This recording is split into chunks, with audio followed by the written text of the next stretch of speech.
요단이 곡식 거두는 시기에는 항상 언덕에 넘치더라.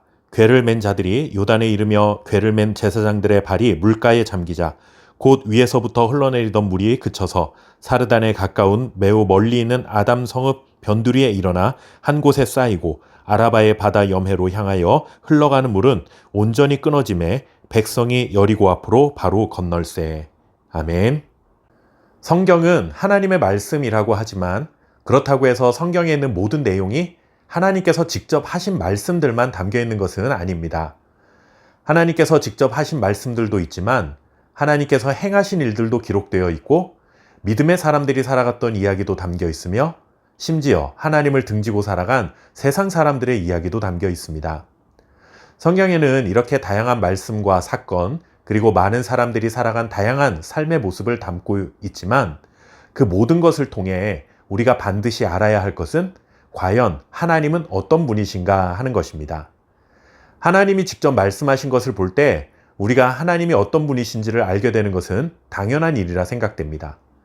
뿐만 아니라 하나님이 행하신 일을 보면서도 우리는 하나님에 대한 지식을 갖게 되고 인간 사이에 일어난 수많은 사건들을 보면서도 결국 인류의 역사를 이끌어 가시는 하나님에 대한 올바른 지식을 갖게 되는 것이죠. 우리가 성경을 읽고 묵상할 때 절대로 잊어서는 안 되는 것이 바로 이것입니다. 하나님이 어떤 분이신지를 분명히 알아야 하고 하나님에 대한 올바른 지식을 토대로 믿음의 대상이신 하나님에 대한 정확한 신앙 고백을 할 수 있어야 한다는 것입니다. 그런 관점을 가지고 이스라엘 백성들이 요단강을 건너는 장면을 볼 수 있어야 합니다. 이스라엘 백성들이 1년 중에 물이 가장 넘치는 시기에 요단강을 건너는 장면을 상상해 보십시오. 얼마나 놀랍고 감격스러운 모습입니까? 이스라엘 백성들이 출애굽하여 가나안 땅에 정착하기까지 바다와 강을 건너게 되는 사건이 2번 나옵니다. 첫 번째는 애굽에서 나오자마자 만난 홍해를 건너는 사건이고 두 번째는 40년이 지난 후 가나안 땅에 들어가기 위해 요단강을 건너는 사건입니다. 그런데 홍해를 건넌 것과 요단강을 건넌 것에는 아주 큰 차이가 있습니다. 홍해를 건널 때는 하나님께서 이스라엘 백성들이 건너기 전에 바다 한가운데 길을 내시고 그 길을 이스라엘 백성들이 걷게 하셨습니다.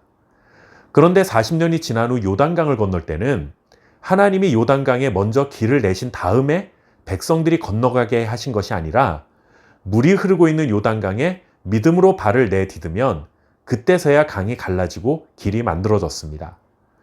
둘 다 사람의 힘과 능력으로는 도저히 할 수 없는 하나님이 행하신 기적이 분명합니다. 그러나 분명한 차이가 있죠. 40년 전 홍해를 건널 때는 이스라엘 백성들이 하나님에 대해 잘 알지 못했습니다.